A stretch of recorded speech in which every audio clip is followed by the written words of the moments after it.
سوال: دنیا میں زیادہ کھانے والے کا آخرت میں کیا انجام ہوگا؟ جواب: زیادہ بھوکا ہوگا۔ سوال: سب سے پہلے کون سی مخلوق ختم ہوگی؟ جواب: سب سے پہلے ٹڈی ختم ہوگی۔ سوال: ضرورت کے وقت حضور پاک صلی اللہ علیہ وآلہ وسلم کس صحابی سے قرضہ لیا کرتے تھے؟ جواب: حضرت جابر بن عبداللہ رضی اللہ تعالی عنہ سے۔ سوال: فرعون بادشاہ بننے سے پہلے کیا تھا؟ جواب: قرضدار۔ سوال: قرآن مجید میں اللہ پاک نے رزق کا ذکر کتنی بار کیا ہے؟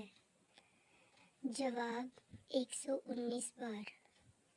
سوال: قرآن مجید میں صحابہ کے بارے میں کیا بشارت دی گئی ہے؟